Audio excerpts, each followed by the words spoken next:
ایک ولایت اثباتی عام اور ایک خاص. آج ہم عام پر بحث کریں گے کہ جو عمومی طور سے پروردگار عالم نے حکم دیا ہے رشتہ ولایت کے برقرار ہونے کو. دو طریقوں سے ہے.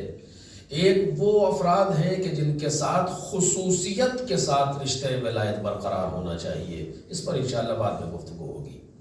اور ایک وہ گروہ ہے کہ جہاں پر عمومیت کے ساتھ بطور عام رشتہ ولایت برقرار ہونا چاہیے. یہ کون لوگ ہیں کہ جہاں پر عمومیت کے ساتھ رشتہ ولایت برقرار ہونا چاہیے؟ سورہ توبہ میں پروردگار عالم آواز دیتا ہے کہ والمؤمنون والمؤمنات بعضهم اولیاء بعض.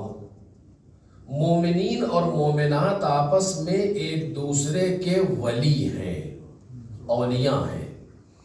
یعنی پروردگار عالم یہ چاہتا ہے کہ مومنین کے درمیان آپس میں رشتہ ولایت برقرار رہے، ایک دوسرے کے ساتھ رشتہ محبت، ایک دوسرے کے ساتھ رشتہ الفت، ایک دوسرے کے ساتھ رشتہ سرپرستی برقرار رہے. کن کے درمیان؟ مومنوں کے درمیان.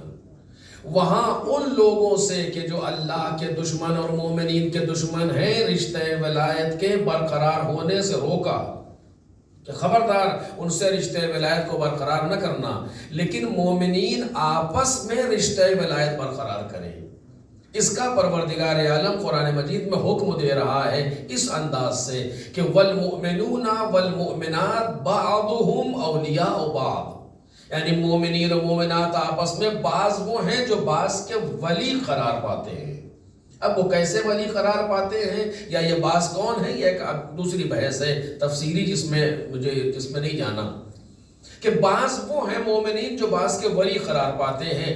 یعنی مولائے حقیقی جو پروردگار عالم ہے وہ یہ چاہتا ہے کہ آپس میں مومنین کے درمیان رشتہ ولایت قائم رہے. اتنی سی بات کہنا چاہ رہا ہوں. یعنی مومنین آپس میں ایک دوسرے سے برسر پیکار نہ ہو، مومنین آپس میں ایک دوسرے سے بے تفاوت نہ ہو، مومنین آپس میں ایک دوسرے کی خبرگیری رکھیں، مومنین آپس میں ایک دوسرے کے لیے دل سوز ہو، ایک دوسرے کے لیے ہمدرد قرار پائیں. چونکہ ولایت کا تقاضا یہی ہے، ولایت کا مطلب ہی یہی ہے. اب یہاں پر توجہ کیجئے گا، صفات بیان کر رہا ہے چونکہ کون ہے یہ مومنین اور کس طریقے سے رشتہ ولایت برقرار ہونا چاہیے اور مومنین کون ہے. پروردگار عالم نے صفات بیان کی. والمؤمنون والمؤمنات بعضهم اولیاء بعض. کون لوگ ہیں؟ یأمرون بالمعروف. توجہ کیجئے، پہلی صفت قرآن مجید لا رہا ہے یأمرون بالمعروف. یہ وہ لوگ ہیں جو معروف اور نیک باتوں کا حکم دیتے ہیں، نیک باتوں کی ہدایت کرتے ہیں ایک دوسرے کو. وَيَنْهَوْنَ عَنِ الْمُنْكَرِ، اور منکر اور بری باتوں سے روکتے ہیں. عجب سماج بنانا چاہتا ہے قرآن مجید، عجب معاشرہ تشکیل دینا چاہ رہا ہے قرآن مجید کہ يَنْهَوْنَ عَنِ الْمُنْكَرِ، جو منکر سے روکتے ہیں. وَيُقِيمُونَ الصَّلَاةَ، نمازوں کو قائم کرتے ہیں. وَيُؤْتُونَ الزَّكَاةَ، اور زکوٰۃ ادا کرتے ہیں. وَيُطِيعُونَ اللَّهَ وَرَسُولَهُ، اور یہ اللہ اور رسول کی اطاعت کرتے ہیں.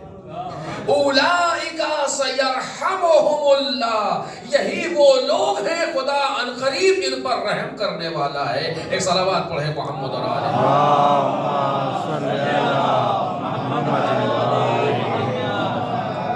اللہ هو العزیز الحکیم. پروردگار عالم عزیز بھی ہے اور حکیم بھی ہے. آپ نے دیکھا کہ پروردگار عالم یہ چاہتا ہے کہ مومنین کے درمیان آپس میں رشتہ ولایت برقرار رہے. صرف اس پر گفتگو کروں گا آج کہ آپس میں رشتہ ولایت برقرار رہے. اور جو تقاضائے رشتہ ولایت ہیں وہ مومنین ایک دوسرے کے لیے ادا کریں. جو مومنین کون ہے؟ قرآن مجید نے 5 صفات بیان کیے اس آیہ کریمہ میں، اور بہت سے صفات ہیں دوسری آیتوں میں، اس پر ابھی بحث نہیں کرنا ہے. اس آیت میں پروردگار عالم نے 5 صفات بیان کی ہے. یأمرون بالمعروف، ینہون عن المنکر، یقیمون الصلاۃ ویؤتون الزکاۃ ویطیعون اللہ ورسولہ. اس لیے کہ ہم اس طرح کے بعض امور کو ابھی تک صحیح سے تصور نہیں کر سکے ہیں. توجہ کیجئے گا. جیسے مومن کا لفظ ہے، جیسے مسلم کا لفظ ہے، جیسے مشرک کا لفظ ہے، جیسے منافق ہے، ان کا صحیح تصور ہمارے ذہن میں نہیں ہے. کسے کہتے ہیں بالآخر مومن؟ ایمان کیا چیز ہے؟ یہ پوری مکمل بحثیں ہیں، بہت مارکت العرب بحث ہے علم کلام کے اندر اور فلسفے کے اندر. اسلام کسے کہتے ہیں؟ مسلمان کون ہوتا ہے؟ بھائی جس نے اسلام کا تعارف کرایا اس نے یہ بھی بتایا ہے کہ مسلمان کون ہے. منافق کون ہوتا ہے؟ ہم کیسے تقسیم کرتے ہیں ان لوگوں کو؟ ہم مشرکوں، مسلموں، موحدوں، مومن اور منافق ان کو گروہوں میں تقسیم کرتے ہیں، پارٹی میں یا مذاہب میں. مثلا اس مذہب کے ماننے والے، اس دین کے ماننے والے سارے کے سارے مشرک ہیں، یہ تصور ہمارے ذہن میں ہے. یا اس دین کے ماننے والے یا اس مذہب کے اور اس فرقے کے ماننے والے سارے کے سارے مسلم ہیں، اور اس فرقے کے ماننے والے سارے کے سارے مومن ہیں. یہی تصور ہے نا ہمارے ذہن میں.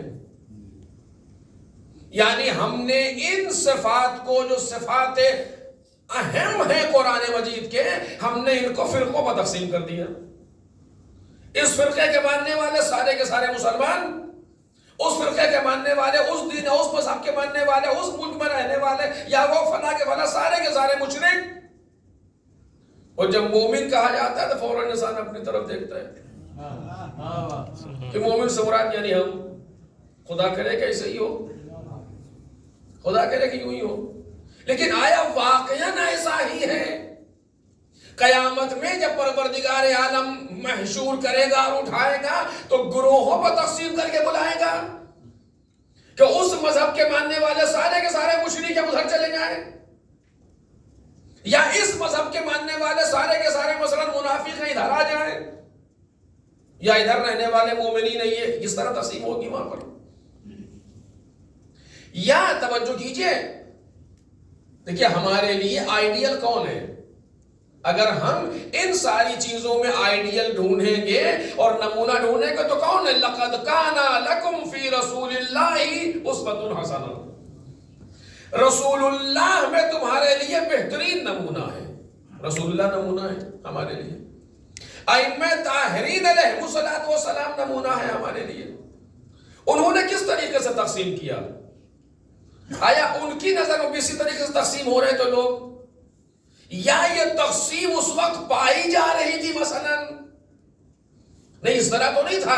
نہ خاندانوں میں ان چیزوں کو بانٹا گیا، نہ کسی قبیلے اور فرقے میں ان چیزوں کو بانٹا گیا کہ اس قبیلے والے سارے مشرک، اس قبیلے والے سارے مسلم، یا اس خاندان والے سارے کے سارے موحد، اس خاندان والے سارے کے سارے مشرک. ایسا نہیں ہے. جب انہوں نے خاندانوں میں تقسیم نہیں کیا، جب انہوں نے فرقوں میں تقسیم نہیں کیا، جب انہوں نے قبیلوں میں تقسیم نہیں کیا، تو ہم کیسے تقسیم کر رہے ہیں آخر؟ پھر کیسے تقسیم ہوگا؟ میں اس پر بحث نہیں کرنا چاہتا، ورنہ علم کلام کی بحث ہے اچھی خاصی. پھر کیسے تقسیم ہوگا؟ ان چیزوں کیسے تقسیم کیا جائے گا؟ ان میں سے کوئی بھی عنوان کسی مذہب و فرقے پر تقسیم نہیں ہو سکتا. توجہ کیجئے گا. مومن کون ہوتا ہے؟ فرقہ. مسلم کون ہوتا ہے؟ کوئی گروہ. منافق کون ہوتا ہے؟ کوئی مذہب. نہیں، ایسا نہیں ہے. پھر کیا یہ سارے کی ساری چیزیں انسان پر طاری ہوتی ہیں؟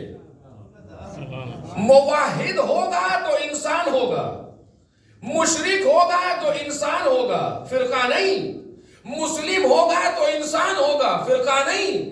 اس کے معنی انسان ہے. توجہ کیجئے، جو میں 2 دن 3 دن پہلے گفتگو کر رہا تھا کہ موضوع کیا ہے اس حکم کا.